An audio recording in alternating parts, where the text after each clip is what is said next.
bagi Allah, segala puji bagi Allah yang sudah memberikan kepada kita kesehatan, keselamatan, banyak kenikmatan di antara gelombang pandemi yang semakin semakin apa ya saya bilang semakin semakin mengganas ya karena banyak teman-teman kita yang meninggalkan kita, banyak saudara-saudara kita juga yang sedang sakit. Banyak rekan-rekan kita yang saudaranya, keluarganya juga sedang mengalami masa, yang sulit dari era pandemi ini dan kita harus menjadi orang yang banyak bersyukur dengan adanya apapun yang terjadi di hadapan kita, tidak ada yang buruk di mata seorang yang beriman kepada Allah, karena seseorang yang beriman kepada Allah itu dia kalau nggak dapat, dunia, dia dapat akhirat, atau bahkan lebih baik lagi, dia dapat akhirat atau dunia dan akhirat. Itu adalah pilihannya orang yang beriman. Kalau orang yang tidak beriman, pilihannya adalah dia dapat dunia saja, atau dia dapat dunia saja, akhiratnya tidak. Tapi buat orang-orang yang beriman, yang tahu memaknai apa arti, kehidupan ya, segala gejolak yang terjadi di depan kita, buat orang yang beriman itu, ada 2 hal ya.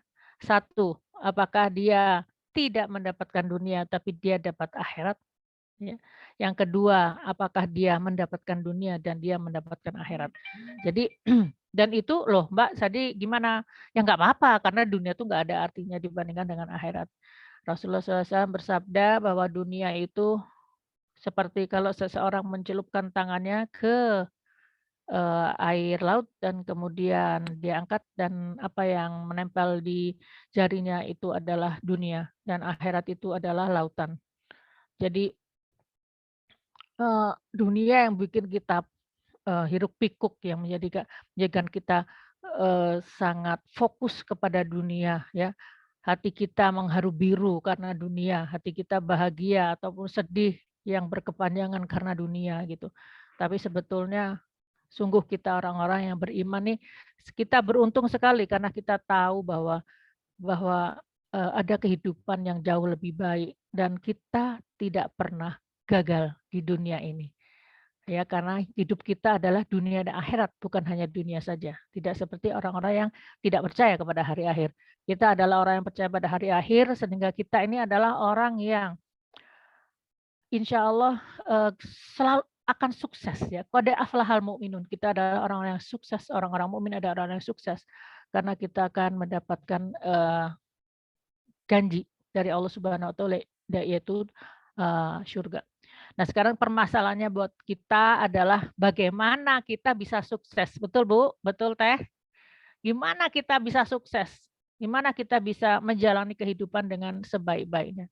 Yaitu adalah caranya dengan mempelajari Al-Qur'an, mencari tahu poin-poin mutiara-mutiara Al-Qur'an yang bisa kita ambil dan kita manfaatkan, kita mengamalkannya dan kemudian insya Allah kita akan tahu persis apa yang Allah inginkan yang harus kita lakukan dan itulah yang menjadikan kunci sukses kita di akhirat nanti, di surga nanti.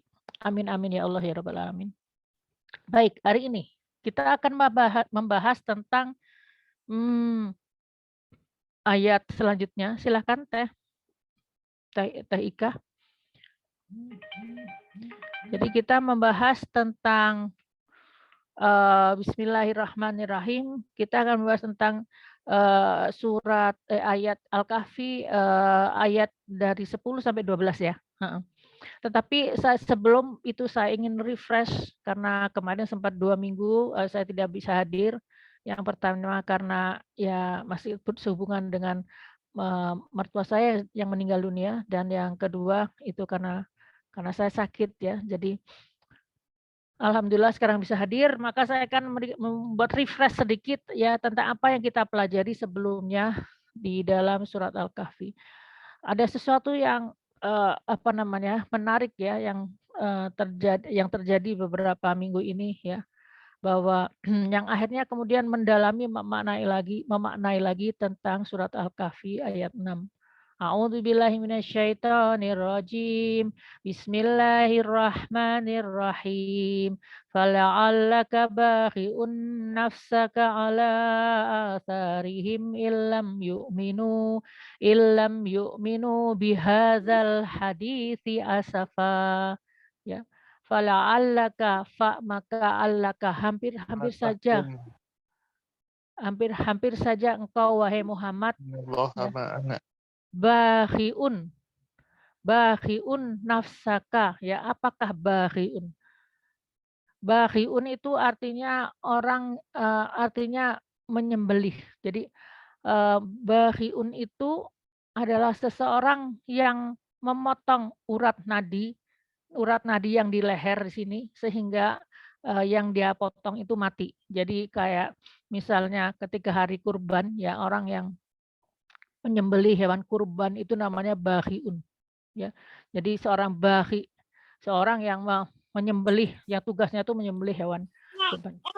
Nah, kalau di sini yang disebut dengan bakhiun nafsaka artinya wahai Muhammad, hampir saja kamu itu menyembelih ya diri kamu sendiri. Ala asarihim, atas asarihim, perkataan mereka, perkataan orang kafir ya. Illam yu'minu bihadzal hadits asapa, karena mereka tidak beriman dengan hadis, dengan apa, dengan perkataan ini yaitu Al-Qur'an ini ya. Jadi di sini ada yang menarik ya. Yang menarik daripada kata ini, karena saya sempat membahas juga, dan saya juga sempat membahas juga untuk apa namanya, salah seorang teman yang sedang sangat bersedih ya. Jadi di sini terlihat bahwa Rasulullah SAW diingatkan oleh Allah Subhanahu Wa Taala untuk tidak bersedih, untuk jangan bersedih. Bahkan disebutnya fala'allaka bakhiun. Kamu itu jangan sampai menyembelih urat leher kamu sendiri karena kesedihan. Jadi kalau dibilang apakah masa ya Rasul itu akan menyembelih urat leher sendiri? Ya itu hanya satu apa namanya hiperbolik ya, perkataan hiperbolik dari Rasulullah SAW. Ibu moderator, Ibu host, silakan, kayaknya ada suara yang masuk. Mohon di-mute dulu yang masuk suaranya. Baik, jadi Rasul kenapa disebut bakhi? Untuk supaya Rasul sadar, loh saya tidak menyembelih diri saya sendiri, tetapi kamu bisa menjadi seperti seseorang yang menyembelih diri kamu sendiri, yang menjadikan mati. Karena kenapa? Karena kesedihan. Ya, karena kesedihan. Jadi dalam ayat lain disebutkan dalam surat At-Taubah ayat 40, la tahzan innallaha ma'ana. Janganlah kalian bersedih karena sesungguhnya Allah itu bersama kita. Allah bersama kita dalam keadaan apapun. Nah, ini jelas satu apa namanya, satu juga konfirmasi dari ayat yang kita sebutkan lagi tadi, ayat Al-Kahfi ayat 6, bahwa kita tidak boleh bersedih ya. Don't be so sad. Allah is with us. Jadi janganlah kali kita tuh bersedih. Jadi bersedih itu tidak diperbolehkan ya. Maksudnya untuk kenapa kok Allah gitu aja nggak boleh? Ya karena itu akan bisa merusak diri kita. Karena kesedihan itu bisa merusak apa namanya, sistem tubuh kita. Tubuh manusia itu bisa shut down, menjadi mati dalam tanda petik atau menuju kematian ketika orang terlalu sangat bersedih ya. Saya kemarin pernah juga mendapatkan satu ilmu dari seorang yang bergelut di dunia apa, di dunia energi ya, dan dia mengatakan bahwa berbeda gelombang orang yang gembira, gelombang orang yang bersedih, gelombang orang yang putus asa, gelombang orang yang merasa bersalah, gelombang orang dan juga orang-orang yang mempunyai kriteria sifat-sifat baik seperti sabar, tawakal, ridho. Nah, itu semuanya levelnya tinggi-tinggi sekali ya. Nah, yang ternyata bahwa ketika seseorang itu mengalami apa yang disebut dengan kesedihan, putus asa, merasa bersalah ya, itu semuanya dia akan gelombang otaknya itu nilainya, dia memberikan range nilainya itu sekitar di bawah 90, di bawah 100. Bahkan kesedihan itu levelnya bisa sampai 20, 30 ya, sangat kecil sekali. Sedangkan gembira dunia itu levelnya itu antara sekitar 200-an. Dan kemudian yang disebut dengan kegembiraan secara spiritual, yaitu sabar, tawakal, ridho, ya, itu semuanya masuk level 300 ke atas, 300 sampai 400 ya.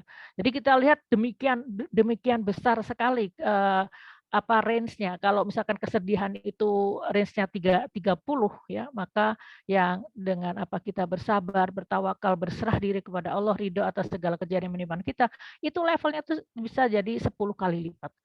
Ya, jadi yang terjadi sekarang ini, pandemi ini sebetulnya yang diserang itu adalah mental kita. Kenapa? Karena emosi negatif emosi takut terkena, emosi sedih karena melihat ada saudara-saudara kita, teman-teman kita yang terkena, ada yang meninggal, ada yang sakit, itu semuanya menjadikan sedih. Ya. Jadi emosi-emosi negatif ini sangat membahayakan karena dia akan menurunkan level stres, menurunkan level imunitas kita. Dia akan kebayang tadi saya bilang, jadi sekitar kalau emosi-emosi yang bagus itu bisa nilainya tuh di atas 10 gitu. Ya, dia kali 10 maksud saya. Jadi levelnya antara 300 ke atas ya. Di sini maaf, di sini siapa hostnya? Kalau mungkin belum ada yang bisa action, mungkin ke co-host ya. Co-host tolong dipantau apabila ada yang belum di-mute, silakan untuk di-mute. Baik, jadi yang penting, jadi dalam kondisi seperti ini, di mana ada tekanan-tekanan kesedihan, tekanan-tekanan ketakutan, maka kita harus bagaimana caranya supaya kita itu jangan masuk kepada emosi-emosi negatif tersebut. Karena kalau kita masuk ke situ, maka daya tahan tubuh kita akan drop, dan saat itulah maka akan bisa masuk apa saja, ya, bisa masuk apa saja, termasuk apa yang terjadi sekarang ini ya dengan pandemi gitu. Jadi bagaimana kita mengelola itu semua? Saya ingin sedikit membahas karena ini penting sekali buat kita bahwa kita harus melakukan 3 hal kalau menurut saya, mungkin ada lebih lagi dari 3, tapi yang saya coba untuk rangkum itu adalah pertama adalah olah pikiran, olah ilmu. Kita cari janji-janji Allah tentang supaya kita tetap optimis. Misalnya bahwa apabila seseorang itu meninggal karena wabah taun, maka dia mendapatkan pahala syahid. Nah, ini kan menjadikan wow gitu, keren gitu. Artinya keren itu dalam arti kita tuh harus semangat untuk tidak sakit, ya, karena fitrah kita mengatakan kita tidak ingin sakit. Tetapi kalaupun itu terjadi, maka itu mendapatkan pahala syahid dari Allah, dan orang yang syahid di dalam surat Al-Baqarah disebutkan bahwa mereka itu tidak mati ya, tapi mereka hidup, mereka diberikan rezeki oleh Allah sampai menunggu hari berbangkit. Jadi ada pahala sabar, mendapatkan surga, pahala tawakal, mendapatkan surga ya, pahala ikhtiar, semua juga amal soleh ya. Pahala bersyukur, itu juga memenuhi timbangan kita ya, sehingga maksud saya timbangan di akhirat nanti. Jadi ini semuanya menjadikan kita semangat untuk menjalani kehidupan ini. Makanya saya bilang qad aflahal mu'minun, seorang yang beriman itu nggak ada masalah ya. Apakah dia nggak ada masalah dalam arti secara hukum Allah ya. Kalau kitanya sendiri sedih pasti sedih ya. Akan tetapi secara hukum Allah buat orang yang beriman itu counternya jalan terus, counter dunianya jalan, counter akhiratnya jalan. Nah ini yang disebut dengan orang-orang yang sukses itu. Nah, kemudian serta itu adalah olah hati ya, olah hati, yaitu dengan banyak berzikir dengan tilawah Quran, tahfiz, menghafal Al-Quran. Dan ini adalah sesuatu yang sangat sangat sangat amazing. Ini adalah obat. Al-Quran itu adalah syifa, dan memang betul. Saya pernah mencoba ya, bagaimana Al-Quran itu bisa menjadi syifa bagi hati kita dan juga badan kita. Yang ketika dipelajari kan bahwa semua pikiran itu akan menurunkan imunitas negatif, akan menurunkan imunitas kita. Maka saya pernah mencoba ya, saya mencoba untuk ketika ketika saya misalnya tensi naik ya, tensi tinggi, saya baca Quran kurang lebih 45 sampai 1 jam, sekitar lebih belum sampai ya, waktu itu malah cuma 30 menit ya. belum sampai 1 juz, hampir 1 juz saya jam 30 menit, saya tensi sebelum dan setelah itu turun 10 poin. Ya jadi, ini benar ini, jadi it works gitu ya, Al-Quran itu memang memang punya sesuatu yang sangat apa ya, mempunyai pengaruh yang sangat besar pada tubuh kita. Ketika kita tidak bisa tidur, pikiran kita ke sana, ke sini ya, maka ketika kita membaca ayat-ayat Al-Quran, coba perhatikan, akan ngantuk ya, akan ngantuk. Demikian juga dengan sholat. Apabila sholat kita sholatnya benar tuh, khusyuk, pikirannya hanya kepada Allah, hanya ingat kepada Allah, maka setelah selesai sholat kita akan segar. Tapi apabila kita tuh sholatnya sambil mikir yang lain ya, mikir macam-macam, itu biasanya setelah selesai sholat itu tidak ada efeknya sekali buat kita. Sholat kita tuh tidak memberikan efek pada jasmani kita ya. Yang ketiga itu adalah dengan mencoba untuk berolahraga, bisa berolahraga yang ini penting ya, karena olahraga itu memang membantu. Ini hubungannya olahraga apa hubungannya? Hubungannya itu hanya dengan menurunkan stres level kita. Olahraga yang ringan saja, jalan kaki ya 30 menit gitu. Ini akan sangat membantu kita untuk bisa beraktivitas ya, apa namanya, tubuh kita ini akan menjadi lebih baik dan kemudian lebih lebih lebih tahan terhadap terhadap serangan-serangan yang ini kita sedang perang loh sebetulnya ya, perang menghadapi sesuatu yang tidak nampak ya, tapi pada intinya sesuatu yang tidak nampak itu, yaitu si virus ini yang diserang apa? Diserang adalah mental kita. Jadi jangan sampai kita kalah mental, kita harus tetap semangat dan salah satu caranya itu adalah dengan berolahraga. Karena dengan berolahraga kita mengeluarkan hormon-hormon yang bagus dan kita menjadi rileks dan kita menjadi lebih lebih baik gitu ya di dalam mengelola imun kita. Ya, yang terakhir adalah dengan banyak membahagiakan diri sendiri dan keluarga. Mumpung kita ada di rumah, kita bahagiakan keluarga kita bahagiakan diri kita dengan apa yang bisa kita sukai karena itu bagus untuk imunitas kita. Ya. Baik, ini alhamdulillah moga-moga membawa manfaat meskipun agak agak keluar sedikit daripada topik Quran, tapi maksud saya ini adalah aplikasi. Aplikasi dari Al-Quran, kita harus masuk ke dalam, melatih otak kita bahwa kita sebetulnya tidak boleh bersedih. Kita boleh bersedih tapi jangan lama-lama. Boleh bersedih tapi sebentar saja ya. Karena itu sedih adalah manusiawi. Rasul juga sedih. Tetapi ingat bahwa Rasulullah SAW diminta oleh Allah untuk tidak bersedih. Karena apa? Kenapa ayat ini, saya mau bahas satu kali lagi, kenapa ayat ini ada di dalam surat Al-Kahfi? Surat Al-Kahfi adalah surat yang berbicara tentang la ilaha illallah. Bagaimana kita mengamalkan la ilaha illallah di dalam setiap kehidupan kita. Nah, ini adalah salah satu contohnya, ini adalah aplikasinya, yaitu artinya bahwa kenapa Allah memasukkan ayat ini dalam Al-Kahfi? Karena ketika seseorang itu sedang bersedih, maka dia sebetulnya sedang, maaf tanda petik, mensyirikkan Allah. Syirik kecil ya, syirik nggak sadar ya, dan bisa insya Allah dihapus dengan istighfar gitu loh. Tapi ini adalah satu tanda kesyirikan. Kenapa disebut tanda kesyirikan? Karena harusnya seseorang itu kan ingat kepada Allah. Ujian itu untuk supaya kita ingat kepada Allah. Ujian itu bukan untuk menyakiti kita. Ujian itu supaya kita naik tingkat. Ujian itu supaya kita nanti dapat catatan bagus di dalam catatan amal kita. Ujian itu bisa menjadikan kalau nilainya bagus kita bisa masuk ke dalam surga. Jadi artinya apa namanya, apapun yang terjadi di depan kita itu adalah baik buat kita. Ya, semuanya nggak ada yang buruk buat kita. Dan ketika kita fokus ya, pikiran kita fokus kepada masalahnya itu ya, maka sebetulnya kita jadi lupa sama Allah. Padahal Allah tidak ingin dilupakan. Justru yang Allah inginkan adalah ketika kita mendapatkan ujian, kita tuh ingat kepada Allah. Itu yang Allah inginkan. Ya. Jadi poin ayat 6 ya, la tahzan. Ya, jangan bersedih. Oke. Selanjutnya yang kedua, poin yang kedua yaitu tentang hikmah dari ayat 9. Ayat 9 silahkan ya. Hikmah dari ayat 9 yaitu a'udzubillahi minasyaitonirrajim. Bismillahirrahmanirrahim. Am hasibta anna ashabal kahfi warraqimi kanu min ayatina ajaba.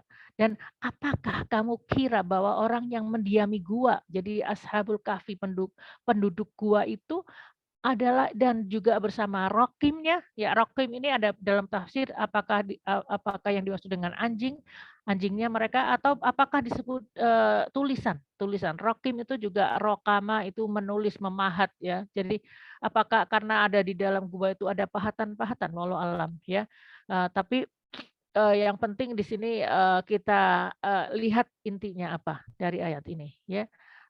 Kanu min ayatina ajaba, dan keadaan mereka itu adalah dari ayat-ayat kami yang ajaba itu ajib, ya ajaib. Nah, ajaib. Jadi ayat ini sebetulnya, lihat yang garis merah ini, yang di kotak merah, bahwa struktur kalimatnya Allah ingin mengatakan, apakah kamu pikir cerita tentang Ashabul Kahfi itu suatu ayat hanya satu-satunya perbuatan Allah yang menakjubkan? Atau dalam kalimat ini Allah ingin mengatakan bahwa ada banyak sekali hal-hal yang lebih ajaib daripada Ashabul Kahfi. Sedangkan cerita Ashabul Kahfi ini sudah sangat melegenda ya, udah tersebar baik di kalangan Yahudi, Nasrani maupun di kalangan kaum Muslim. Cerita Ashabul Kahfi itu sangat sangat menakjubkan, sangat sangat wow gitu ya. 300 tahun, 309 tahun ya, 300 tahun menurut ilmu Masehi, dan 309 tahun menurut hitungan Hijriyah. Jadi wow, bagaimana bisa gitu, ini ajaib, ini betul-betul sesuatu yang hebat yang Allah perbuat gitu. Tapi ayat ini justru mengatakan bahwa apakah kamu apakah hasibta, hasib itu asal katanya dari hasabah. Hasabah itu artinya hisab, mengira. Jadi apakah kamu mengira tentang Ashabal Kahfi dan anjingnya itu ada sesuatu dari ayat-ayat Allah? Iya, tapi masih ada yang lebih hebat lagi. Itu maksud Allah seperti itu. Ya. Kuasa Allah menciptakan alam semesta yang demikian besar, demikian hebat, demikian kita sampai nggak tahu sampai di mana batas alam semesta, yang kita sampai sekarang manusia hanya bisa bilang hanya 14% dari observable universe. Belum lagi mereka dalam secara teori mengatakan ada yang unobservable universe. Jadi ada universe yang tidak bisa dilihat karena ya hanya gelombang dan bukan materi yang frekuensinya bisa kita lihat. Nah, itu semuanya itu hebat, jauh lebih hebat dari Ashabul Kahfi. Bagaimana dari sesuatu pecahan, ledakan yang katanya namanya teorinya disebut dengan Big Bang, kemudian jadi sesuatu yang sangat teratur gitu ya. Kuasa Allah menciptakan bumi, menghiasinya dengan segala isinya ya. Saya sering juga melihat di Google itu iseng-iseng gitu ngelihat dunia-dunia lain seperti yang kita lihat di sini, ini di Portugal ya, gua di pinggir pantai ya. Pemandangan-pemandangan di sana, di luar sana yang kita nggak pernah lihat itu sangat-sangat wow gitu ya. Demikian indahnya Allah itu mengukir bumi ini sehingga menjadi sangat indah ya. Dan itu dengan segala isinya. Isinya mulai dari permata, mulai dari emas, perak ya, intan, berlian, semua itu ada di dalam bumi, dan Masya Allah kita yang bisa ngambil sedikit aja sudah merasa kaya gitu ya. Ada lagi penciptaan tumbuh-tumbuhan, aneka binatang, semuanya itu juga juga buat saya amazing sekali gitu. Bagaimana tumbuh-tumbuhan itu bisa tumbuh dengan sendirinya ya, dengan mereka bisa subur dengan sendirinya, bagaimana mereka juga bisa mengatur dirinya sendiri, artinya dalam arti kenapa tanaman kacang itu hanya setinggi ini, dan kenapa pohon kelapa itu bisa setinggi 10 meter. kenapa pohon mangga bisa 8 meter, tapi kenapa pohon tomat pohon tomat hanya 1 meter gitu ya. Itu semuanya sesuatu yang kalau kita pikirkan adalah sesuatu yang sangat ajaib. Bagaimana dari biji yang sama, dari biji yang hanya diberikan air yang sama, mereka bisa mempunyai ragam rasa, warna yang sangat tidak terhitung, ya. Dan ini semuanya memberikan manfaat kepada manusia. Ya, kita mendapatkan banyak manfaat dari tanaman-tanaman itu. Bahkan yang sekarang yang lagi naik daun empon-empon ya, empon-empon bisa untuk mengusir COVID. Nah, kemudian bagaimana Allah membuat suatu sistem dalam kehidupan ini sehingga semuanya menjadi sangat harmoni gitu. Dan sistem kehidupan ini kalau kita rusak, kita ganggu aja, diganggu oleh manusia, maka itu menjadikan kita kacau, ya, manusia menjadi kacau, ya. Jadi ini sebetulnya sesuatu yang mungkin teh naik satu, Ibu host. Jadi ini semua ini adalah keajaiban perbuatan Allah dan perbuatan Allah yang paling besar menurut tafsir ya, menurut tafsir bukan menurut saya. Tafsir pun juga bisa jadi salah. Jadi perbuatan Allah yang lebih besar lagi itu adalah karena Dia menciptakan alam semesta ini dan kemudian Dia mematikan alam semesta ini, ya. Dan kemudian Allah membangkitkan alam yang baru dan kemudian Allah membuat alam akhirat. Nah, ini sebetulnya sesuatu yang jauh lebih besar daripada cerita Ashabul Kahfi. Ya. Hanya saja kadang-kadang apa yang terjadi ketika perbuatan Allah itu ada di depan mata kita sehari-hari dan otak kita pakai buat fokus untuk dunia kita, untuk dunia buat diri kita sendiri. Maka pada saat itu kita jadi merasa perbuatan Allah itu biasa-biasa saja.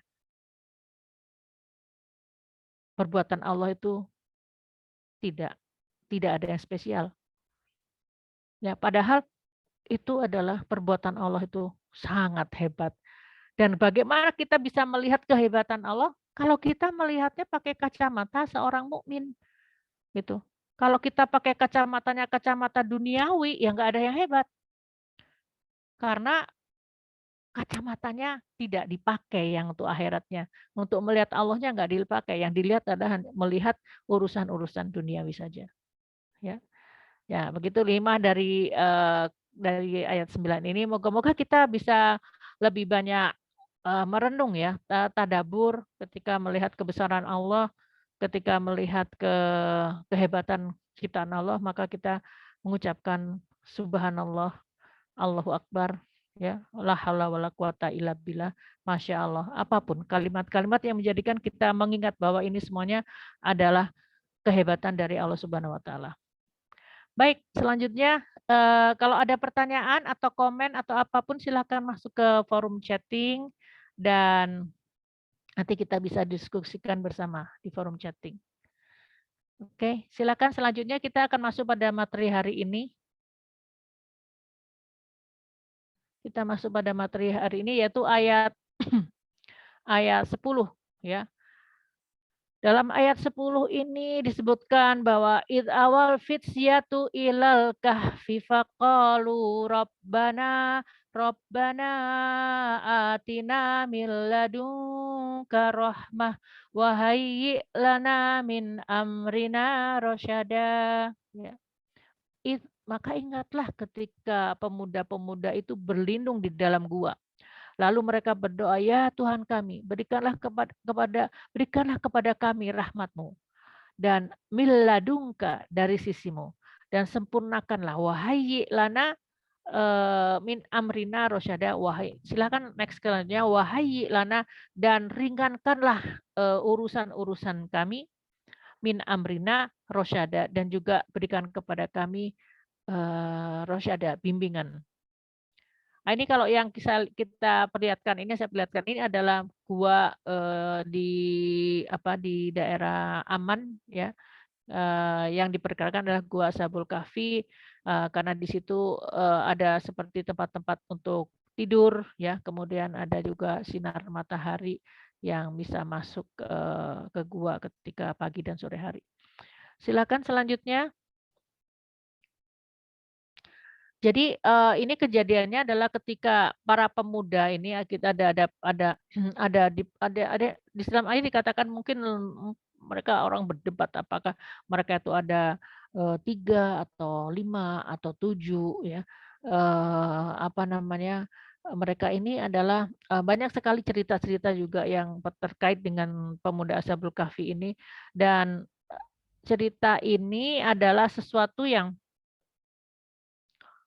banyak diperdebatkan, ya maksudnya kan ada beberapa versi. Jadi lokasi tentang gua sendiri itu ada kemarin saya bahas ada sekitar 5 atau 6 ya, lokasi gua yang mungkin ada Ashabul Kahfi ini, akan tetapi juga jumlahnya pun juga masih belum jelas berapa sebetulnya jumlah dari Ashabul Kahfi. Nah sedangkan itu tidak penting ya karena di dalam Al-Qur'an dan menurut para ahli tafsir, yang penting itu adalah hikmah yang ada di dalam cerita-cerita ini gitu. Tentang apa, siapa mereka sebenarnya itu para ahli sejarah pun mereka masih, eee, ber ber ber ber ber berbeda pendapat gitu, tapi it's okay, itu hanya untuk memperkaya hasanah daripada, pengetahuan kita. Tetapi yang perlu kita petik adalah, apa sih hikmah daripada ayat ini gitu, dari ayat-ayat yang ada di hadapan kita ini. Jadi, pemuda-pemuda ini kalau di dalam, saya ambil salah satu aja, salah satu sejarahnya itu, mereka tuh mereka hidup di masa pemerintahan Tarajan, yaitu sekitar Masehi 100 antara 80 sampai 100 Masehi. Jadi mereka itu adalah hidup setelah di zaman setelah Nabi Isa alaihissalam. Jadi antara Nabi Isa dan, Nabi Muhammad alaihissalam, sallallahu alaihi wasallam. Jadi mereka ini adalah pemuda-pemuda yang ada di masa pemerintahan, Tarajan yang ada katanya rajanya namanya Dikyanus, yang si raja ini dia menyuruh orang-orang untuk menyembah kepada berhala dan bahkan dia menyembah kepada dirinya juga, gitu. Jadi pemuda ini adalah pemuda sebetulnya bukan pemuda sembarangan, mereka itu adalah, orang-orang, bangsawan, dari kalangan bangsawan dan salah satu di antaranya bahkan masih, masuk kepada keponakan dari raja saat itu. Jadi mereka melihat mereka tuh memahami ya, mendengar tentang ajaran tauhid dan mereka, mengimani itu dan mereka melihat bahwa penyembahan terhadap berhala itu, sama sekali bukan sesuatu yang masuk di akal, bagaimana sesuatu yang dibikin ya, kemudian setelah dibikin harus disembah gitu. Dan apalagi kemudian menyembah pada seorang manusia, yang manusia juga sama gitu ya dengan mereka. Jadi akhirnya mereka tuh menolak untuk menyembah kepada, berhala-berhala itu. Akhirnya lama-kelamaan mereka menyembunyikan hal itu ya, tapi kemudian dites oleh rajanya itu diundang ke suatu pertemuan dan kemudian di dalam pertemuan itu mereka diminta untuk menyembah, berhala. Mereka tidak mau, kemudian akhirnya mereka mengatakan bahwa mereka tidak bisa menyembah berhala dan kemudian mereka diberi waktu ya. Pada saat itu sebetulnya si raja ini memberikan ada suatu aturannya bahwa apabila seseorang menolak untuk menyembah berhala itu maka dia harus dihukum mati.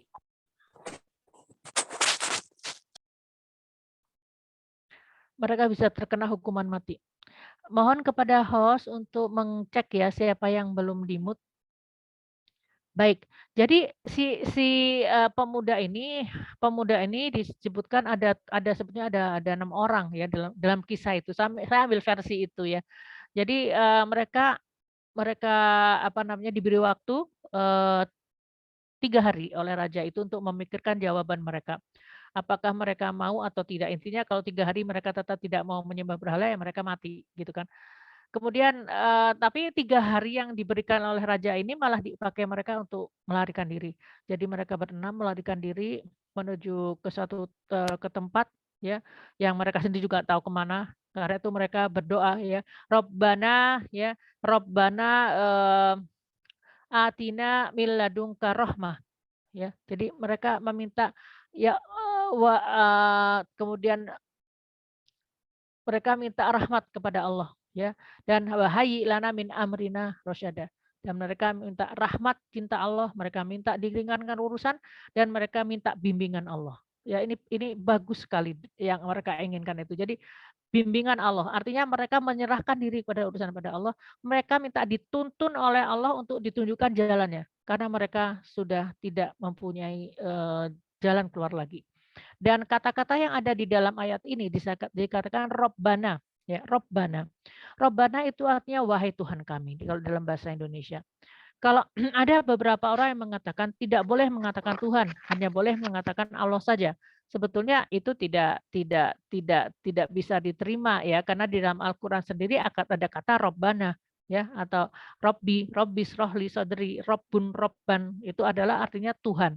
Jadi kalau kata Tuhan sendiri itu adalah dalam bahasa Indonesia ya. Jadi Tuhan itu adalah terjemahan dari kata Robbun. Jadi artinya tidak apa-apa kalau kita menyebut semoga Tuhan yang Maha Esa ya meridhoi amal ibadah kita, itu tidak apa-apa. Ya, tidak harus Allah. Kalau apakah Allah? Allah itu adalah Ismul Zat.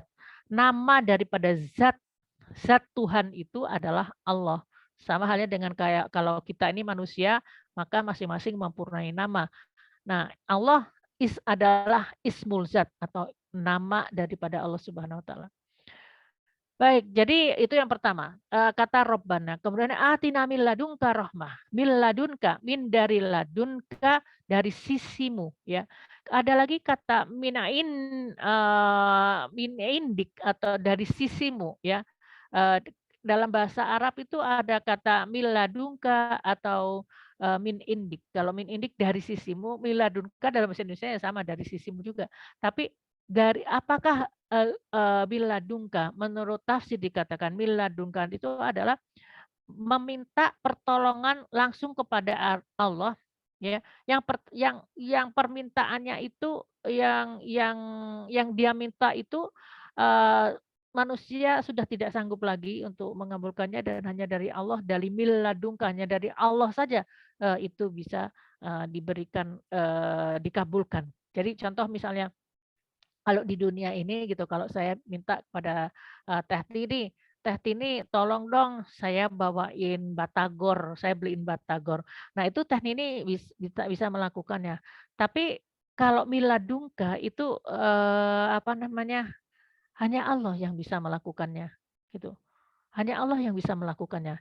Karena itulah kata miladungka di sini itu menunjukkan bahwa betapa mereka itu sudah melakukan segala usaha ya, mereka melakukan segala usaha untuk bisa menyelesaikan masalahnya, tapi mereka tidak bisa. Setelah itu mereka meminta kepada Allah untuk memberikan pertolongan, ya rahmat, kecintaannya kepada mereka dari jalan yang tidak seperti jalan manusia. Ya ini jadi karena itulah kemudian Allah juga memberi kepada mereka tidur ya. Tidurnya ini nanti dalam ayat 10 ini jawabannya adalah ayat 11 ya. Diberikan tidur. Baik miladungka rahmah wahai lana, dan ringankanlah bagi kami urusan kami. Ya. Iya, jadi mereka tidur itu hanya Allah yang bisa menidurkan mereka, meringankanlah urusan kami, hanya Allah yang bisa meringankan urusan mereka, yaitu mereka solusinya mereka ditidurkan, kemudian mereka diberikan rosyada, bimbingan Allah, bahwa dikuatkan oleh Allah bahwa mereka tetap di dalam di dalam apa, di dalam keimanannya kepada Allah Subhanahu wa taala. Silakan selanjutnya next. Baik, kemudian dalam ayat selanjutnya fadarabna ala adzanihim fil kahfi sinina adada ya. Fadarabna, maka kami tutup ya adzanihim, telinga mereka fil kahfi, di dalam gua itu sini nah ya bertahun-tahun adada. Adada itu artinya berhitung. Silakan selanjutnya berhitung terhitung itu artinya ada-ada. Tapi kalau ada-ada di dalam ditaruh di bagian akhir kalimat dengan apa namanya, dengan nasab, maka artinya ini banyak, ya. Silakan. Apakah fadorobna? Ya, fadorobna, kan kita dalam Al-Quran itu sering ada kata doroba ya. Sering sekali ada kata doroba. Doroba itu apa sih sebetulnya? Saya juga sempat bingung kadang-kadang mengartikan doroba ini. Ternyata doroba itu artinya, arti harfiahnya itu adalah menentukan sesuatu yang bersifat materi ke sesuatu yang lain yang bersifat materi juga. Gitu. Jadi misalnya contoh aja ya, memukul. Nah ini kadang-kadang ini fadorob. Nah memukul itu juga doroba asal katanya. Kemudian menyentuh, dengan biasa itu juga doroba. Kemudian ada juga yadribullahu alal art. Jadi berjalan itu juga artinya doroba. Kenapa? Artinya dia menghentakkan kaki ke bumi. Maka disebut dengan berjalan. Berjima itu juga disebut dalam Al-Quran ya. Ada kata-kata yang artinya juga berjima. Jadi ini dorobah memang punya makna yang sangat banyak tergantung dalam konteksnya. Di sini artinya doroba artinya itu menutup, ya Allah menutup telinga mereka dengan rapat. Jadi ditutup dengan sesuatu. Walau alam, apa Allah memberikan apa gitu ke telinga mereka sehingga mereka tuh tetap tidur ya. Jadi mereka tidur dengan sangat nyenyak, tidak mendengarkan suara apa-apa sampai ratusan tahun. Ya. Jadi di sini diperkirakan mereka ini adalah pemuda dari masa Tarajan yang saya bilang tadi, yang hidup dari 98 sampai 117 Masehi. Mereka memegang teguh ajaran tauhid yang diajarkan Nabi Isa alaihissalam, dan mereka saat itu dihadapkan pada raja yang meminta mereka untuk menyembah kepada berhala. Dan diperkirakan mereka bangun pada masa Raja Theodosius pada tahun 408 ya, dari sekitar 400 Masehi. Nah, ini dekat-dekat dengan Rasulullah SAW ya. Dekat dengan masa Rasulullah SAW, tapi lokasinya tidak di Jazirah Arab. Ya, dan Rasul juga tidak tahu ceritanya. Jadi baru tahu setelah diceritakan di dalam Al-Quran, diwahyukan oleh Allah Subhanahu wa Ta'ala. Oke, selanjutnya, jadi kita lihat di sini bahwa ini menjadi juga jadi pemikiran kita bahwa pengikut Nabi, tidak semua pengikut Nabi Isa alaihissalam itu adalah penyembah Nabi Isa. Artinya mereka adalah orang-orang yang tauhid kepada Allah, dan orang yang tauhid tidak mengesahkan Nabiullah. Jadi artinya bahwa apa namanya, apa yang terjadi sekarang itu adalah distorsi terjadi agama yang dibawa oleh Nabi Isa alaihissalam. Tapi pada saat itu mereka itu pengikut Nabi Isa alaihissalam adalah orang-orang yang bertauhid murni kepada Allah Subhanahu wa Ta'ala. Oke, silahkan selanjutnya. Ya. Sebentar, 12 ya, 10, 11, 12 ya. Kemudian summa ba'atsnahum lina lama ayul hisbaini ahsa lima labisu amada. Selanjutnya Teh. Ini kelihatannya iya, masuk. Silakan yang sebelumnya Teh. Kelihatannya ini tadi ada slide yang tidak terkirim oleh saya. Oke, silakan masuk aja ke ayat 12 ya. Summa ba'atsnahum, kemudian setelah itu ba'atsnahum ya. Ba'asa itu artinya ba'asa itu artinya membangkitkan mereka. Kemudian Allah membangkitkan mereka. Di sini kata yang dipakai adalah ba'atsnahum. Summa ba'atsnahum liya'lama untuk mengetahui ayul hisbaini, siapakah dari dua kelompok ya, aso yang lebih baik, lima labisu amada, berapa lama mereka itu labisu ada, berapa lama mereka ada di dalam gua itu ya. Ini kalimat ini juga ketika dicari di dalam tafsir, apa yang disebut dengan ahsoin,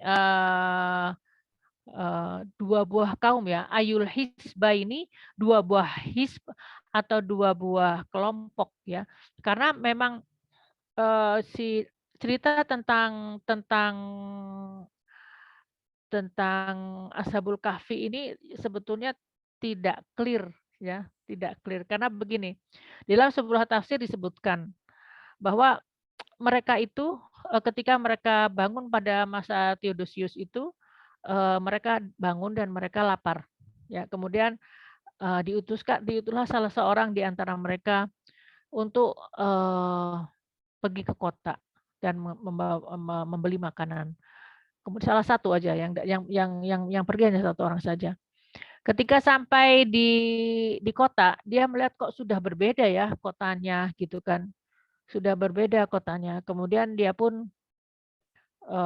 beli makanan, beli roti itu, dibayarkan, nggak mau, terjadi pertengkaran karena si tukang roti ini, "Loh ini kok ini uang apa?" Gitu kan.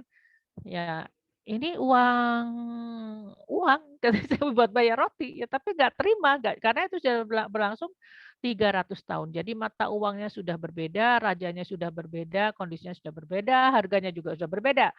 Jadi akhirnya, mereka bertengkar, ribut, dan kemudian datanglah seseorang yang, seseorang itu, mendamaikan mereka. Dan ketika melihat mata uang, ya, ketika melihat mata uang yang diberikan mereka, dia bilang, "Ini tuh mata uang kita juga, tapi zaman dulu," katanya gitu. "Berarti dari mana kamu dapat ini?" Kemudian dia bercerita bahwa dia dulu, dia tinggal, ya ini uang yang saya punya gitu, tapi dia belum belum bisa menceritakan. Setelah akhirnya berdiskusi, akhirnya, dia pun, mereka bilang, "Apakah di sini yang memerintah adalah raja itu Digianus itu?" "Oh bukan, kita Digianus sudah dulu 300 tahun yang lalu dan sekarang raja kita adalah Theodosius." Kemudian, oh jadi dia lega ya, oh berarti bukan raja yang dulu lagi. Kemudian, akhirnya dia mulai berani bicara dan kemudian, namanya siapa gitu ya, namanya siapa, kemudian setelah itu, "Oh kalau gitu, kamu tinggalnya di mana?" Katanya. Ditunjukkanlah rumah, ya tunjukkan rumahnya, dan ternyata di situ juga anak dan cucunya pun sudah meninggal. Jadi yang berangkat 300 tahun ya, jadi kalau 100 tahun aja udah generasi keberapa, generasi ketiga, belum lagi ya mungkin generasi 4 ke 5. Jadi akhirnya ketika sampai ke rumah tuh ditelusuri lagi ternyata anak dan cucunya sudah meninggal dan itu adalah yang cucu yang keberapa gitu. Akhirnya setelah itu dibawalah dia kepada Raja Theodosius. Ketika dibawa ke Raja Theodosius, maka raja mengenali bahwa itu memang mata uang dan dia juga ada mengetahui tentang cerita bahwa ada 7 orang yang hilang saat itu, ya. Maka kemudian ramai ya di saat itu, kemudian mereka diminta untuk menunjukkan ya raja ini, dan raja ini, mengirim, eee, apa, stafnya gitu loh ya, untuk, mengantar si Ashabul Kahfi ini ke guanya kembali. Mereka ingin tahu mereka ingin tahu, apa namanya, di mana yang lain, ya. Kemudian, di situ tuh sudah apa, ada bukan satu orang ya, ada beberapa orang yang datang ke gua itu. Nah, kemudian, dia bilang, "Saya akan bilang ke teman-teman saya dulu, kalian jangan masuk karena bisa jadi mereka akan takut," gitu. Karena itu sudah 300 tahun mereka kan kondisinya sedang diburu gitu. Jadi kalau ada yang masuk, mereka bisa sangat ketakutan. "Jadi biarkanlah saya yang masuk," katanya gitu. Akhirnya dia masuk ke dalam, kemudian dia bercerita kepada teman-temannya bahwa sesungguhnya apa, raja itu sudah Digianus sudah tidak ada dan, sekarang apa yang akan kita lakukan. Akhirnya mereka berunding dan kemudian mereka, memutuskan untuk salah seorang yang di antara mereka mengusulkan, "Sebaiknya kita jangan keluar," katanya gitu. Karena kalau kita keluar, kita ini akan apa manfaat kalau kita keluar? Kalau kita keluar, jangan-jangan kita akan dijadikan dewa, ya atau dijadikan orang, sesembahan mereka, karena kita adalah orang yang, berusia, tidur 300 tahun gitu ya. Akhirnya setelah dikaji, mereka memutuskan mereka tidak ingin keluar karena tidak membawa manfaat apa-apa. ya. Karena cerita sudah selesai, Allah sudah menunjukkan kebesarannya, dan akhirnya mereka pun tinggal di dalam gua, dan mereka minta dari Allah keputusan yang terbaik, dan mereka bilang kalau seandainya mereka yang terbaik bagi mereka itu adalah kembali kepada Allah, karena memang usia mereka sudah waktunya gitu ya. Maka mereka menyerahkan urusan kepada Allah. Karena kalau mereka masuk ke mudaratnya lebih banyak menurut hitung-hitungan mereka kalau kembali ke masyarakat. Karena di situ juga mereka tidak punya siapa-siapa, sudah tidak kenal saudara, tidak, ya, kemungkinan yang paling buruk adalah mereka akan dijadikan sesembahan. Jadi karena itu mereka minta pada Allah, dengan izin Allah, di dalam tafsir dikatakan dengan izin Allah itu tertutup, runtuh, pintu depan gua itu runtuh, dan akhirnya mereka pun dimatikan oleh Allah di dalam gua itu. Jadi karena itulah kemudian banyak sekali pertanyaan-pertanyaan terkait dengan mereka, berapa jumlah mereka, karena dan sebagainya seperti dalam ayat ini, "Tsumma ba'atsnahum liya'lama ayyul hizbaini ahsa lima labithu amada." Jadi ada dua kubu yang berdebat tentang berapa orang yang ada di dalam, ya, di dalam gua itu, dan jawabannya memang tidak jelas, karena memang hanya Allah yang mengetahui, karena ya memang mereka ini tidak pernah keluar lagi. Oke, demikian yang mungkin bisa saya sampaikan untuk hari ini. Mmm, Semoga apa yang kita pelajari dari hari ini itu menjadikan kita makin makin dekat kepada Allah, makin ingat kepada Allah, eee, makin merasakan kehebatan Allah, dan makin terbuka mata kita untuk melihat perbuatan-perbuatan Allah. Mungkin yang itu yang bisa kita pelajari hari ini. Kita akan masuk ke dalam sesi tanya jawab atau sesi komentar atau apa saja. Ya, saya serahkan kepada moderator. Silahkan.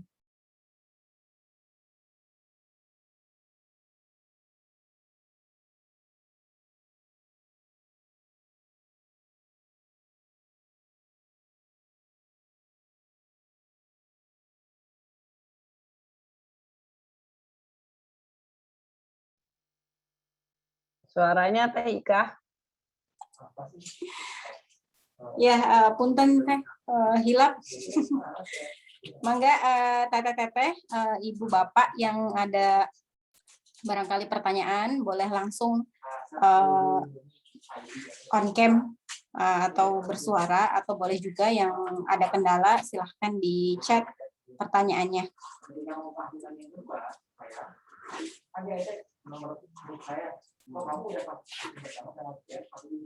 Saya Teh Ika. Mangga Teh Tini, sebentar. Sebentar. Ini. Sebentar. Mangga Teh. Oke, Bismillahirrahmanirrahim. Ini tuh apa ya? Banyak sebenarnya mah yang hal-hal yang nggak ngerti ya. Ini Teh. Pertama, kalau ini tuh periode apa ada periode nabinya enggak gitu, kalau segitu tahun Teh kira-kira nabi siapa gitu. Terus ya peristiwa Ashabul Kahfi Teh. Terus kalau yang nomor ayat 12 Teh, kan ada kedua golongan itu, kemudian ingin dilihat berapa yang hitungannya benar begitu ya, berapa lamanya mereka lama di gua itu. Ini teh golongan pada masa itu atau pada masa Rasulullah membahas tentang Ashabul Kahfi begitu. Terima kasih. Baik, alhamdulillahirabbil alamin. Terima kasih Teh Tini untuk pertanyaannya. Baik, jadi kalau yang pertama tadi tentang masa Ashabul Kahfi ya. Itu masa Ashabul Kahfi itu tadi antara mulai masuk itu sekitar 100-an ya. Periode 100 Masehi, dan mereka keluar periode sekitar 400 Masehi. Dan ini adalah nabinya itu belum yang nabinya antara Nabi Isa dengan Nabi Muhammad SAW, jadi ya tidak ada nabi pada saat itu. karena Rasulullah SAW itu 400 Hijri, Rasulullah SAW itu berapa Hijriah sih? 6 ya, 600-an ya, 600 ya. Rasul itu 600. Jadi itu kalau itu sekitar antara 100 sampai 400 Masehi. Berarti mereka tuh di belakang Nabi Isa alaihissalam 100 tahun, sekitar 100 tahun. Ya, 1 abad setelah Nabi Isa alaihissalam, mempunyai umur katakanlah 33 tahun. Jadi itu sekitar 70 tahun ya setelah meninggalnya wafatnya Nabi Isa alaihissalam. Ya, jadi artinya mereka ini mungkin satu ketika mereka ini adalah pengikut Nabi Isa gitu ya. Meskipun dari orang Yahudi ada yang mengatakan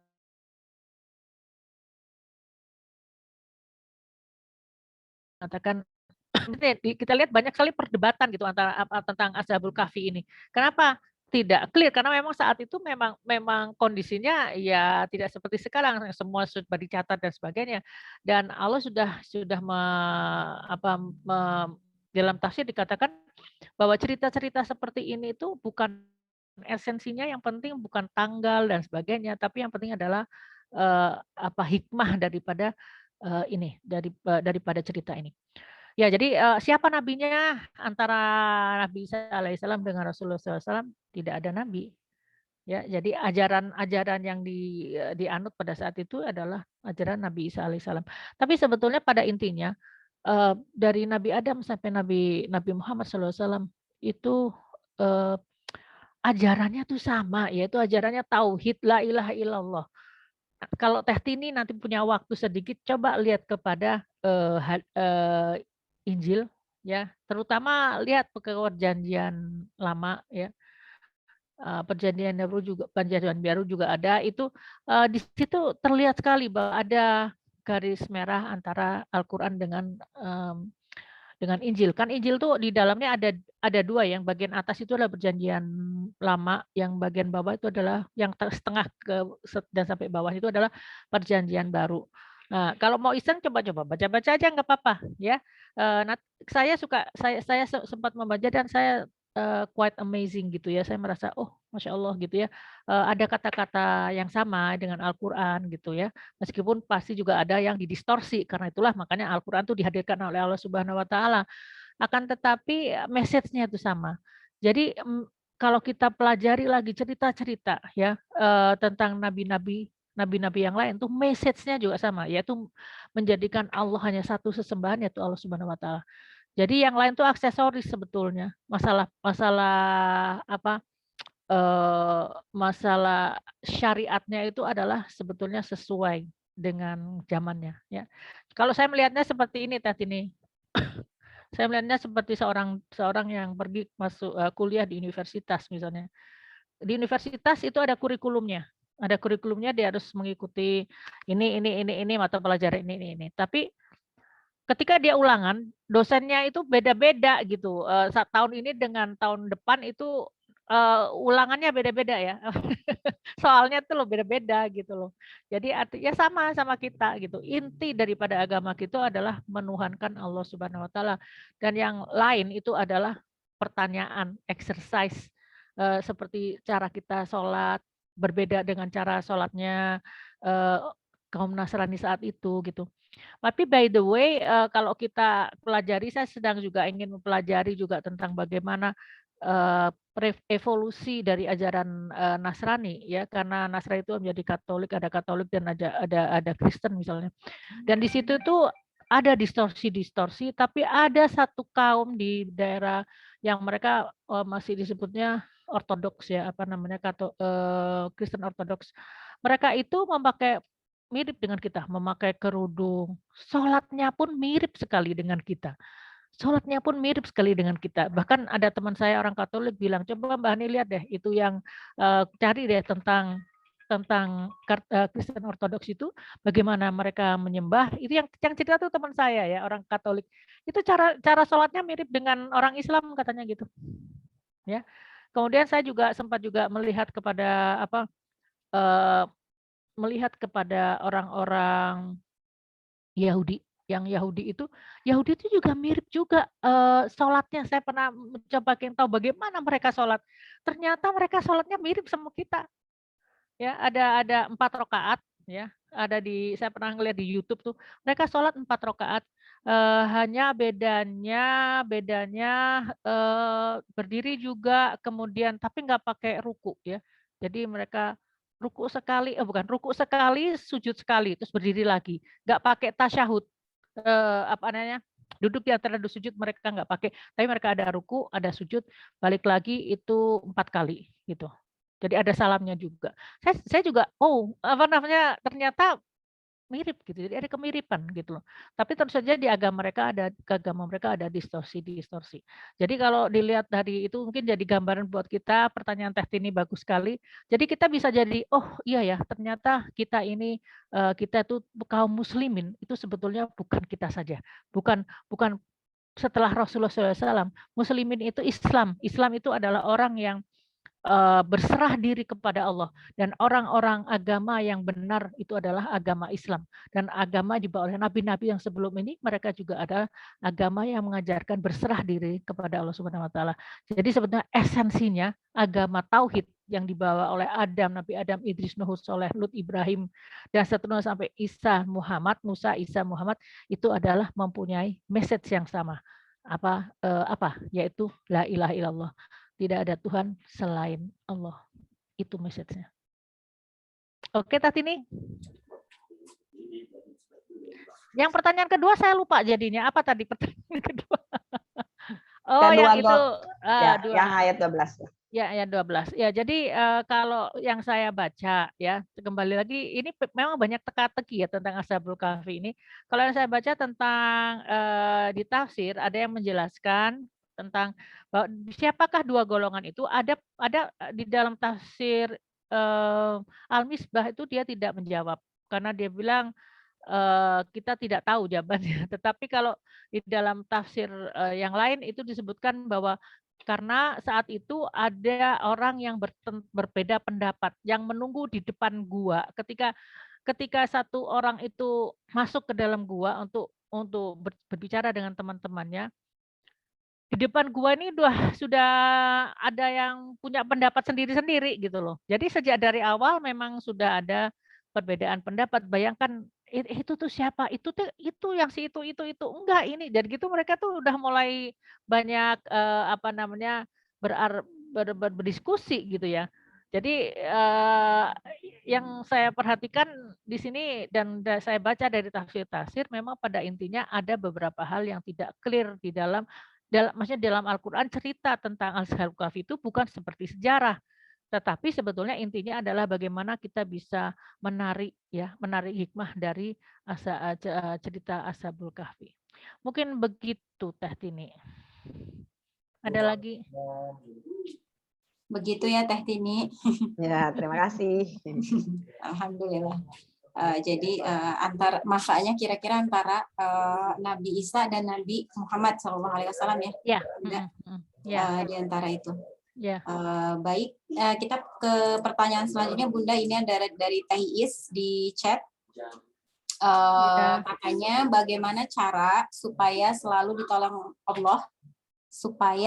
ditolong Allah tapi levelnya belum se-Ashabul Kahfi. Mungkin level keimanannya, Bunda. Ini siapa sih Huawei teh?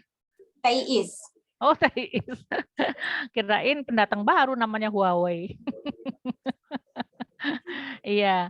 Bagaimana cara selalu ditolong oleh Allah? Bagaimana caranya selalu ditolong oleh Allah? Oke, ini ada beberapa jawabannya ya.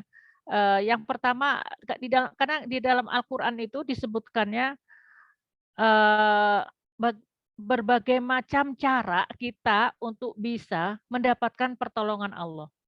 Ya, berbagai macam cara. Jadi ada beberapa amal-amal yang bisa dilakukan disebutkan dengan posisi yang berbeda-beda ya dari di dalam Al-Qur'an.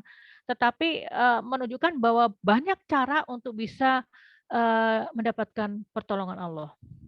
Ya, banyak cara. Tapi saya juga belum hatam, mempelajari semua. Jadi saya hanya menjawab apa yang saya tahu ya, mohon dimaafkan. Jadi pertama, supaya kita bisa ditolong oleh Allah, maka banyaklah menolong orang lain. Itu yang pertama. Jadi apa namanya, di dalam hukum takdirnya Allah itu suka resiprok teh, resiprok. Jadi kalau kita berbuat ini kepada Allah, maka Allah akan berbuat ini kepada kita. Ya, jadi kayak dibalikin lagi sama Allah. Kalau kita bersedekah kepada Allah, maka Allah akan tambahkan, gantikan dengan 10 kali yang lebih baik daripada sedekah yang dikeluarkan, atau bahkan lebih lagi. Ya, jadi begitu. Kalau kita ingat kepada Allah, maka Allah akan mengingat kepada kita. Kalau kita menolong agama Allah, maka Allah akan tolong kita. Ya. Terus itu yang pertama, kepada Allah. Yang kedua itu adalah menolong hamba Allah. Ya, menolong hamba Allah. Kalau kita menolong hamba Allah yang sedang kesulitan, maka insya Allah kita akan ditolong oleh Allah ketika kita susah. Jadi banyaklah kita berbuat kebaikan, ya. Apalagi sekarang ini lagi banyak orang yang perlu ditolong. Banyak orang yang memerlukan pertolongan kita saat-saat pandemi ini. Ini saat yang paling apa ya? Yang paling menarik gitu. Ibaratnya kalau di toko itu banyak penawaran gitu loh. Ada mall gitu, ada penawaran yang satu diskon sekian persen, satu diskon sekian. Nah, ini kalau sekarang itu banyak sekali yang perlu ditolong. Jadi pandai-pandai kita aja yang memilih gitu loh. Kita bisa menolong 1, 2, 3, 4, 5. Kalau udah kesusahan ya kita baca doa. Ya, kita kirim doa dengan tilawah Quran kita ya, dan semuanya itu aduh Masya Allah. Insya Allah itu membawa kebaikan bagi yang bersangkutan dan diri kita. Itu yang kedua ya. Jadi pertama menolong agama Allah, yang kedua menolong manusia, yang ketiga itu bama yattaqillah yaj'alhu makhraja. Apabila kita bertakwa kepada Allah, maka Allah itu akan bukakan jalan. Kita lagi sulit tuh dibukakan jalan Allah. Kalau kita tuh bertakwa kepada Allah. Takwa itu mungkin sudah sering saya ini ya. Takwa itu artinya adalah kita itu berhati-hati untuk bisa melakukan sesuatu itu hati-hati gitu. Apakah yang saya lakukan sekarang itu betul-betul akan disukai oleh Allah? Apakah yang kita lakukan ini adalah diizinkan oleh Allah? Gitu. Apa yang kita lakukan ini akan menjadi manfaat buat diri saya? Karena ini kebaikan yang Allah tuliskan untuk saya. Jadi itu Teh Iis, mungkin 3 aja dulu ya, nanti kalau saya belum siap pertanyaannya banyak, ini pertanyaannya opsinya banyak sekali gitu ya. Tapi yang saya mau sebutkan 3 ini aja dulu, menolong agama Allah ya, kemudian menolong saudara-saudara kita, dan ketiga bertakwalah kepada Allah. Oke, ada lagi yang ditambahkan? Teh Is, mungkin menolong agama Allah apa Teh? Coba saya ingin tanya kepada teman-teman, apa yang disebut dengan menolong agama Allah? Mangga Teteh ada yang mau berpendapat? Ditanya sama Bunda Hani. Adakah yang bisa memberikan contoh ya Bunda? Ya. Contoh menolong agama Allah. Itu Teh Lilian. Teh Lilian. Mangga Bu. Aku. Sabar ya. Ya, yang menolong agama Allah contohnya menjadikan anak-anak kita hafiz-hafizah Quran. Ya, itu salah satunya. Jadi menjadikan anak kita hafiz-hafizah Quran itu membawa berkah, bahwa juga akan menjadikan jalan hidayah buat orang lain, maka itu adalah menolong agama Allah. Nah, sekarang di sini juga Teh ini tim kita ini menolong agama Allah nih, tim kita, tim untuk sesi Zoom kita ini ya, Teh Tini, kemudian ada Teh Ika, ada yang dari mana Kang Deden nih, yang suara, kemudian ada suami saya yang membantu untuk acara ini berlangsung, terus kemudian siapa lagi, Teh Teh Teh Teh Naila Teh Naila, Teh Anita, kemudian, Marina. Nah, ini semuanya ini insya Allah sedang apa, beramal untuk, agama Allah gitu. Karena menyebarkan ya, membantu orang lain untuk, mengetahui tentang ayat-ayat Allah. Ini juga disebut dengan, eee menolong agama Allah. Ada lagi yang ingin saya sebutkan yaitu tentang hendaklah kita menjadi pribadi yang mencerminkan agama kita, gitu. Itu menurut saya penting. Jadi, bagaimana kita mempunyai integritas yang bagus misalnya di dalam lingkungan lain selain lingkungan seperti ini ya. Maksud saya dalam lingkungan kerja, lingkungan berkomunitas, itu semuanya apa namanya, ketika kita menunjukkan integritas kita, kejujuran kita, tanggung jawab kita, amanah kita, kemudian apa namanya, komitmen kita dalam pekerjaan, itu menegakkan juga terbantu menegakkan agama Allah. Kenapa? Karena kalau umat Islam tidak bisa menunjukkan, wajah yang mencerminkan, perbuatan Allah, maka orang bisa jadi menjauh daripada agama kita karena perbuatan kita. Paham ya maksud saya?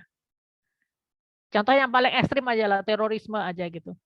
Meskipun tidak semua kategori terorisme yang disebutkan oleh orang di luar sana itu, terorisme. Ada yang, misalnya pejuang Palestina juga disebut terorisme. Nah, itu mah salah kaprah aja gitu.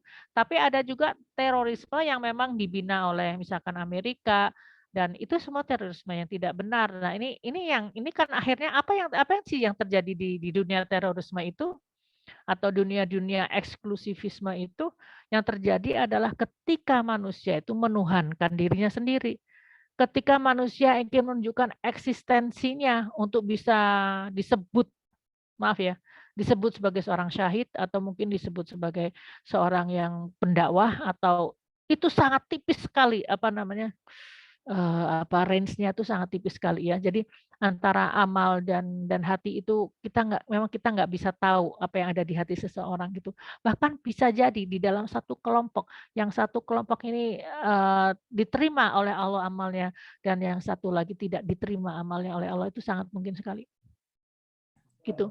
Nanti Allah ya, inna yaumal qiyamati ya, Allah yang akan ya yahkumu bainakum fima kanu fihi yakhtalifun. Nanti Allah yang akan menjelaskan kepada kita semua di akhir-akhir nanti tentang apa-apa yang kalian perselisihkan. Gitu. Oke, Ya, ada Bunda. lagi yang mau ditambahkan? Silakan. Tidak harus bertanya ya, berkomentar juga boleh. Ya, silahkan Teh Marina tadi mau menambahkan apa? Silahkan. Enggak, tadi kan apa sih? Ditolong Allah ya? Menolong agama Allah. Menolong agama Allah, salah. Dikirain ditolong Allah. Dikirain kalau mikirnya biar ditolong sama Allah, itu banyak istighfar. Tapi Ya. ini menolong agama Allah. Oke, aku mikir lagi. Enggak, betul Marina. Iya benar. Ini tadi kalau kita mau ditolong oleh Allah salah satunya istighfar.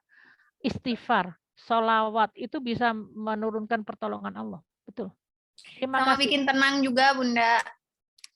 Kalau lagi panik atau lagi kaget atau lagi apalah ya. Ya udahlah, pasrah sambil nyebut aja jadi ya lumayan menenangkan. Iya, Ya. memang menyebut inna bidzikrillahi tatma'innul qulub itu memang benar.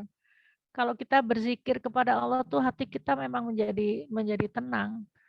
Ya Bunda, kalau Bunda yang paling sering ngerasain tuh kan kadang-kadang Bunda sampai malam ya, kerja itu sampai jam 9 malam baru selesai. Nanti baca Quran dulu jam 10 baru tidur gitu.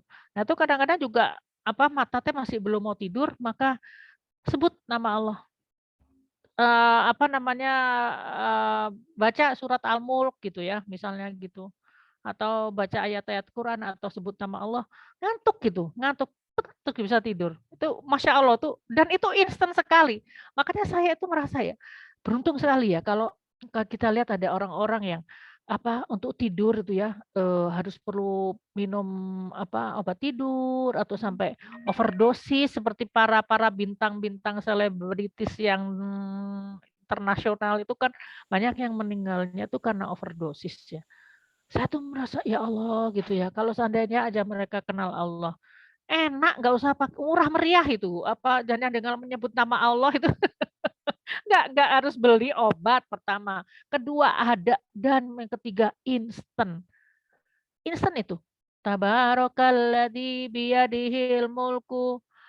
Udah kita ada ngantuk. Wala kulli syai'in qadir. Kadang-kadang tuh 30 ayat itu kadang sampai, yang 30 kadang nggak nyampe. Udah selesai, udah langsung lep tidur gitu. Ya jadi murah meriah gitu. Makanya ayo hidup bersama Allah karena insya Allah baik buat kita. Agama itu orang yang egonya besar itu nggak mau diatur sama Allah. Siapa Allah? Ngapain ngatur-ngatur kita? Kan kita ngatur diri kita sendiri. Padahal kalau kita mengikuti aturan Allah, sebetulnya kita itu malah mendapatkan yang lebih baik dari apa yang difikirkan oleh manusia itu. Ya, insya Allah. Oke. Kalau Marino mah misalnya kayak gini pun kayak ngelihat si Ali jatuh gitu ya, benjol gitu kan. Ya udahlah istighfar aja. Kita mau sepanik-paniknya mau kayak gimana juga, kejadian itu tuh nggak bisa kembali lagi gitu. Ya, nggak bisa di-rewind ya. Iya, ya udahlah. Ya maksudnya bukannya berarti nggak panik ya, tapi ya mungkin mau buat apa panik, ya udahlah kita banyak istighfar aja atau apa. Tapi kan kadang orang sekitar itu kan panik lah apalah, ya udah. Ya saya juga ngelihat Marina tuh sama suaminya kepada anaknya nih santai aja gitu ya, santai aja.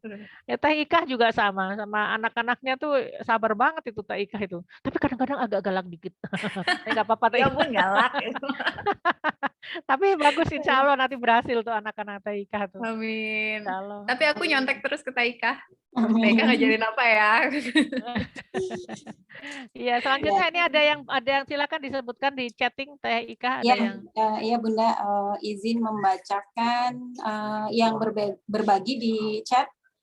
Ini ada Mbak Zakia, katanya ini masih melanjutkan contoh menolong agama Allah ya kayaknya, bahwa ketika Allah lebihkan dalam harta maka membantu kaum du'afa dan yatim piatu.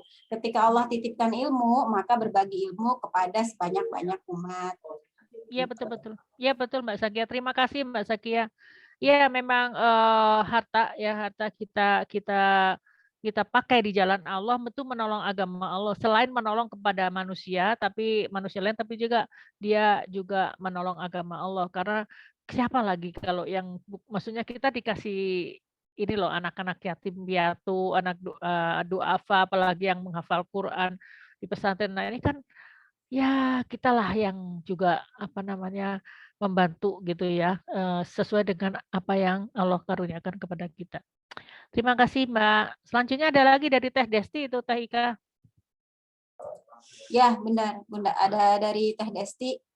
Katanya kirim rekening ke Teh Siti, maksudnya kirim transferan ya, kirim transferan ke rekening Teh Siti, juga bisa menolong agama Allah ya, mendukung dakwah semoga dimudahkan rezeki. Iya terima kasih Teh Desti ya. Iya sebetulnya ini juga saya boleh cerita sedikit ya. Jadi memang yang bergerak di sini di dalam sesi Zoom ini adalah para volunteer ya. Mereka sukarelawan dengan usaha sendiri gitu ya, dan Masya Allah saya angkat topi ya. Bahkan ini juga untuk internetnya juga ada yang menyumbang internet, ya ada yang menyumbang tenaga, ada yang datang ke sini hujan-hujan juga datang juga gitu ya. Ya semuanya itu adalah menolong agama Allah. Tapi kemudian ketika ada ya kayak misalnya harus mengundang penceramah dari luar gitu kan. Nah, ini kan juga harus gimana nanti kan kita harus ada rasa tanda terima kasih. Jadi akhirnya kita bukalah ini ya untuk operasional itu untuk bisa sama-sama kita saling mensupport gitu ya, untuk bisa sama-sama kita berbagi sehingga tidak memberikan fasilitas kepada yang lain untuk bisa tetap menjalankan ya dakwah kita ini. Terima kasih Teh Desti, terima kasih buat semuanya.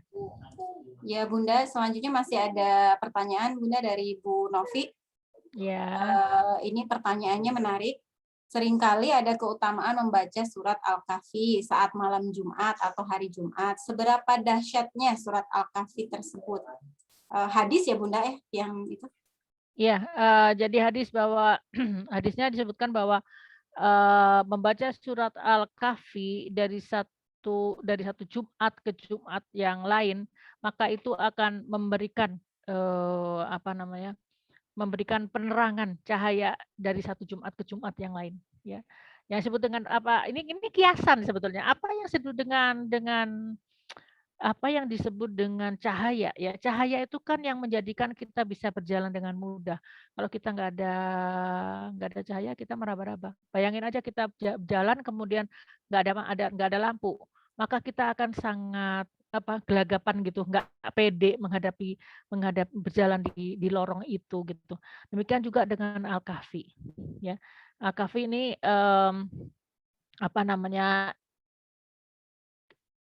Al-Kahfi ini sesuatu yang saya sendiri sebetulnya belum tahu semuanya ya Mbak Novi ya. Tapi saya hanya berusaha untuk memahaminya sedikit demi sedikit. Kita belajar sama-sama. Ya, jadi jadi cahaya kalau dalam hadis disebutkan seperti itu ya. Dan ada lagi hadis yang mengatakan apabila seseorang membaca 10 ayat Al-Kahfi ya. 10 ayat pertama dari surat Al-Kahfi, maka seakan-akan ada yang bercahaya dari badannya gitu ya. Dan itulah yang akan melindungi dirinya. Seperti itu yang 10 ayat saja. Tapi kalau yang dari yang tadi disebutkan membaca semuanya itu, maka dia akan diterangi jalannya. Baik, itu yang saya tahu. Terus kemudian ada juga saya mempunyai seorang teman ya, dia nggak hadir di sini ya, teman saya dulu waktu bekerja ya. Dia tuh seseorang yang Masya Allah kalau buat saya angkat topi deh gitu ya, tentang bagaimana dia dengan Al-Kahfi. Sangat suka dengan Al-Kahfi, dia suka di grup itu selalu bilang, "Ini loh hari Jumat, Al-Kahfi," dan sebagainya. Dan yang terjadi sekarang tuh beliau itu usianya lebih dari saya, tapi sehat alhamdulillah, awet muda ya, awet muda, sehat, tidak ada penyakit, sukanya padahal suka makan udang, jadi kolesterolnya tuh sampai 280. Tapi dia tidak, badannya langsing ya, cantik ya, dia janda, beranak 4 dan sekarang sudah menikah lagi setelah selang 15 tahun. Dan hidupnya tuh penuh dengan kemudahan. Mudah aja, santai aja, enjoy aja, ya. Dan beliau ini kalau membaca Al-Quran ketika bulan Ramadan itu, beliau itu hatam 3 hari. Jadi 3 hari pertama bulan Ramadan itu sudah hatam. Ya. Dan saya lihat itu hidupnya sangat sangat enjoy, sangat enak gitu. Nggak ada yang susah, semuanya gampang. Itu beliau saya menghormati sekali. Baik, itu tentang apa yang saya lihat. Kemudian lagi tentang kalamullah secara keseluruhan ya, secara keseluruhan apa yang disebut dengan kalamullah atau firman Allah itu. Firman Allah itu beda ya dengan firman manusia, dengan perkataan manusia. Kita kadang-kadang tidak bisa membedakan. Oke. Kita ini loh nggak bisa membedakan apa sih secara kasat mata misalnya nih saya sedang bicara nih, yang saya bicara apa? Saya bicaralah kata-kata saya, ya. Terus kemudian apa bedanya dengan Teh Tini nih? Yang Teh Tini sedang membaca recite, sedang membacakan kalamullah Al-Qur'an. Buat orang yang buat kasat mata itu nggak kelihatan bedanya antara apa yang dibaca Teh Tini dengan apa yang saya ucapkan. Tetapi di dunia setan ya, saya pernah melihat pengakuan daripada pengikut setan, jadi gereja setan ya, yang dia bertobat, dia nggak mau lagi ikut gereja itu dengan segala konsekuensinya, dia dibunuh dan segala macam. Salah satu tuh ternyata bahwa setan itu, dia tidak bisa, sulit untuk mempengaruhi ya atau membisik-bisikan alladzi yuwaswisu fi sudurin nas, sulit mempengaruhi ketika dibacakan kalamullah gitu. Jadi ketika, dia itu seperti contoh aja azan gitu, ada azan gitu ya, itu setan tuh lari gitu. Tapi ketika azan udah selesai, ya balik lagi gitu. Nah, Al-Qur'an gitu juga. Makanya a'udzubillahi minasyaitonirrajim, kalimat itu betul-betul menjadikan setan itu lari terbirit-birit.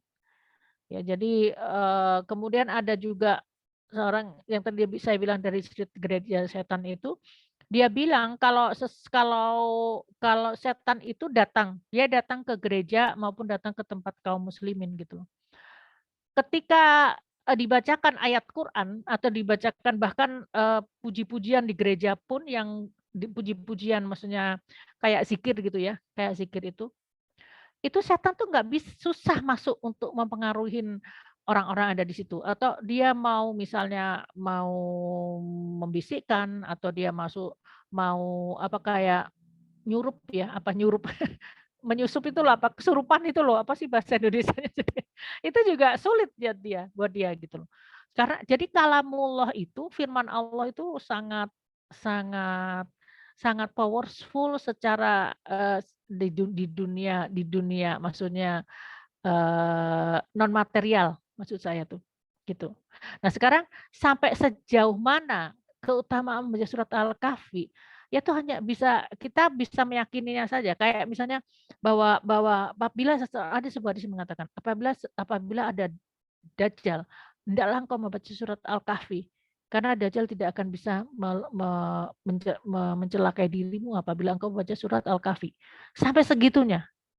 Ya, tapi how it works, bagaimana itu bisa terjadi? Ya kita nggak, itu adalah indikasi dari Rasulullah SAW. Yang ada adalah bagaimana kita bisa mencoba untuk mempraktekannya. Itu kalau menurut saya. Jadi kalau mau coba gini, saya kadang-kadang kalau melihat ini tuh coba, Mbak Novi coba baca surat Al-Kahfi setiap minggu, atau kalau mau coba lagi, coba baca Al-Kahfi setiap hari. Lihat gimana. Jadi eksperimen kepada diri sendiri. Kalau saya suka gitu. Kalau saya ingin mengetahui tentang bagaimana takdir Allah itu berjalan, kadang-kadang saya membaca hadis atau membaca Quran, kemudian ya saya mencoba untuk melakukannya dan kemudian saya coba, saya pengen tahu apa gitu, apa efeknya gitu, cobain. Mbak Novi coba dibuka itunya, mic-nya.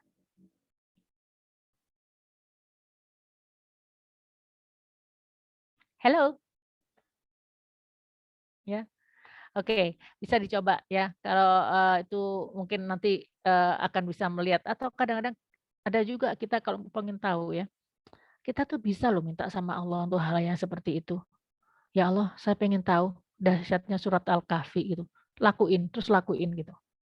Kalau saya sendiri pernah juga merasakan dahsyatnya kalimat Yasin. Kalimatnya aja ya, bukan surat Yasin ya. Ayat 1 Yasin itu saya pernah itu merasakan powernya itu. Ya, boleh saya masih ada waktu berbagi sedikit, Ibu Ika? Ada 1 menit, Bunda. 1 menit, boleh 1 menit. Oke. Jadi waktu itu saya sedang perjalanan ke luar negeri, saya bawa tim, saya ketua tim, padahal saya bilang jangan perempuan atuh, nggak mau katanya Ibu Hani aja. Saya bawa mereka ke Perancis. Dan saya waktu itu sedang sakit ceritanya.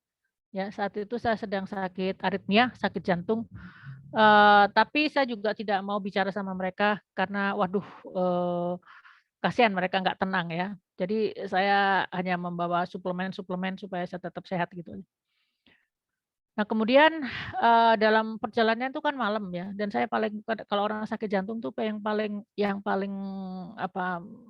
susah itu ketika malam. Jadi tidak istirahat di malam hari itu berat buat seorang yang mempunyai penyakit jantung. Dan kemudian saya waktu itu di perjalanannya malam, boarding jam 12 malam atau ya. Kemudian itu kita sampai di lokasi itu, waktu itu transit,